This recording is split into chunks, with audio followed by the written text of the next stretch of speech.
Good afternoon, everyone. Welcome, Judge Rachel Freier.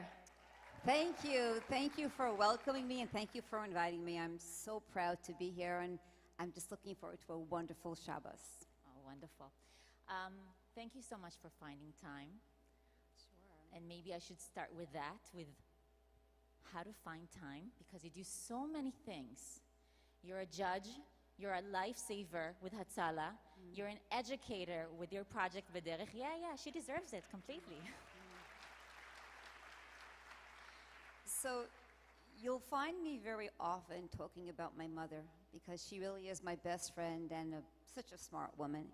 And my mother taught us that time is like money. It's not how much you have, it's how you spend it. And you have no idea how much time can be wasted and how much time can be saved. I'm sorry, I forgot this little thing. Baktana, as we say. You have, bli ein ra, 6 children. Yes. Baruch Hashem. With all you do. That's amazing. Well, at this point, my 6 children are married, and they all have children. So it's a little bit different now. Now it's a little bit easier. But don't ask me how old they are. My oldest grandchild is 13 years old. You have grandkids. Wow. Wow, that's amazing.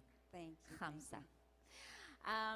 I want to clarify, I did not ask you about your children and time because you're a woman, but let's get to the gender issue. Okay. When I look at the media, when it covers stories or everything that is related to the Hasidic community, it always feels like women are being silenced and men dominate the conversation. And you're kind of bucking that patriarchal stereotype. So I think that's a misconception that in the Hasidic community, women are second class. I mean, do I look like I'm second class? Not at all. And none of my friends are second class. I think most of the women are more reserved. They don't take a public position. They just stay at home and do what they have to do. But we're not second class, and many of us are educated. Many of us do have jobs. But most of them don't like to do what I love to do, which is really being an unofficial representative, to set the record straight so people should really understand what the life of a Hasidic community person is like, what it's like being a mother, the opportunities that we have, the pride that we have of who we are. So I welcome your questions. The only questions I can't answer are questions about politics, because as a sitting judge, I can't discuss politics or any lawsuits or cases. But other than that, my personal life, it's all open. That's why I'm here. That's wonderful. Thank you for that. Okay. I want to ask you, as a feminist, I assume you're a feminist. Oh, no, I'm not a feminist at all. And let me explain that. What? It's You very smashed important. all those glass ceilings. How come you're not a feminist? Okay, so I know something, I don't know if any of you have seen the documentary film 93 It's Queen. wonderful. You must watch it. So that's a documentary that followed me for about 5 years when I formed Ezrat Nashim, which is the first all-women's volunteer ambulance service. And when I'm not working in court, I'm driving an ambulance at night, delivering babies and saving lives. But thank you. Here in America, there's a wonderful organization of volunteer EMTs for about 50 years, but they're all men, and they treat women, but they didn't let women join. So when women asked me to help them, I offered to help them, and I became their director. And during the filming of 93 Queen, the filmmaker wanted me to keep talking about that I'm a feminist because I'm standing up for women and the power, empowering women. And I said, let me stop you right now. In Judaism, I believe that our religion takes women and puts us on a pedestal. I'm very proud of the fact that in Judaism, what determines your identity is who your mother is. And that's a very, very big deal. Feminism is a secular concept. And that's something that I don't feel that women need to have a secular concept in Judaism to make us feel proud of who we are and understand that if there is any man who tries to make a Jewish woman subordinate, then he has a problem. But it's not Judaism's problem, it's his problem. To me, Judaism is feminist because being a feminist means just believing in equal rights for women, but not as a feminist, as a wonderful woman. I want to ask you, when you look at the ultra-Orthodox community, when you look at young girls there, would you like them to receive better education? Well, let me talk about my daughters. My daughters are all married, and I want for them what my mother said she wanted for her daughters. I want my daughters to be happy. So one is home cleaning her house and cooking all day. And by the way, my 3 daughters live in Jerusalem. Okay? Right. Yes, I'm very proud of that. And when you go into Shandy's house, you must take off your shoes because that's how clean the house is.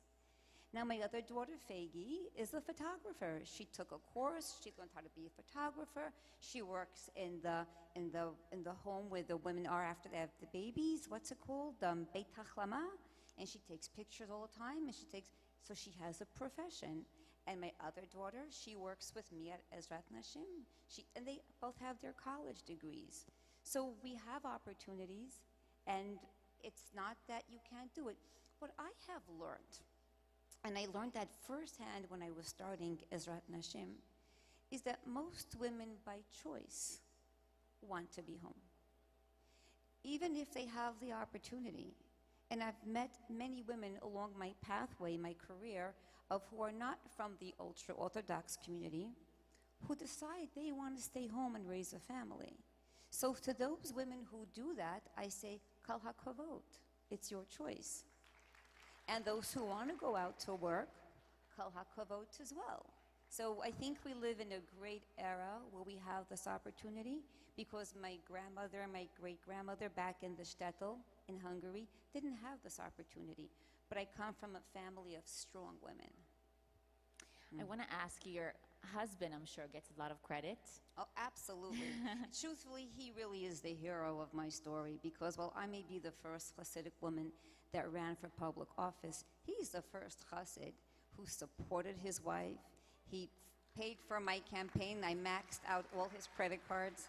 And he's so proud of what I'm doing. But when he goes to shul, does his friends, do they look at him differently? With pride. Absolutely. They're very proud. You also need to understand that in New York, there are several ways of becoming a judge. So I became a civil court judge by an election.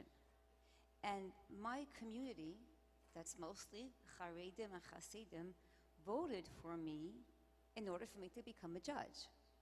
So I had the support of many rabbis and the people, and my opponent was an Orthodox man. And just 2 weeks ago, this is very recent news, I was appointed as an acting Supreme Court judge in Brooklyn, and that job started just 2 weeks ago.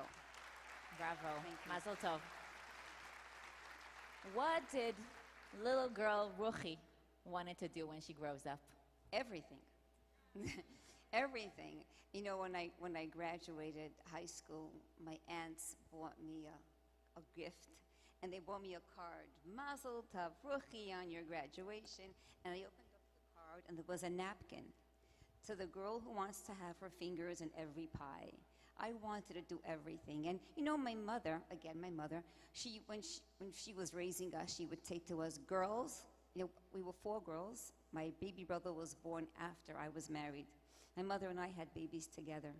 My brother is 6 weeks older than my son.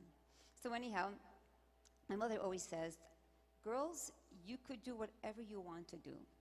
Whatever you want, you could do, so long as it isn't illegal, immoral, or against the Torah.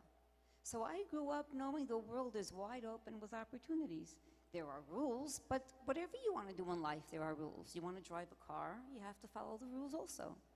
So I'm somebody who follows all the rules, Miri. I want you to know that for me, as a Hasidic woman, I follow the rules. I feel it's very important. And I also feel that it opens the door for questions. So when I'm introduced to a man for the first time, whether he's a judge or a lawyer or anybody else, and he wants to shake my hand, and I'll say, please forgive me, I'm Hasidic, I don't shake hands with men, but we can be friends. And How do they react? so, well, if you live in New York City, it's so diverse with so many different cultures that most people know. And then they will ask more questions. And I think for me, I think it's an opportunity to make a Kiddush Hashem, to show people from the outside that we can be observant, we could be women, we can have children. And then when they ask me how many grandchildren I have, I tell them, we stopped counting. I have so many other questions, and I'm sure everyone wants to hear more from you, but unfortunately, our time is up. I want to invite everyone to come later on to our longer conversation together with Eli Reisman. Thank you so much, Judge Freier. Thank you. Thank you. Shabbat Shalom. Thank you, Miri Michaeli and the Honorable Rachel Freier. And now, get ready for a once-in-a-lifetime experience. Please welcome Kulula.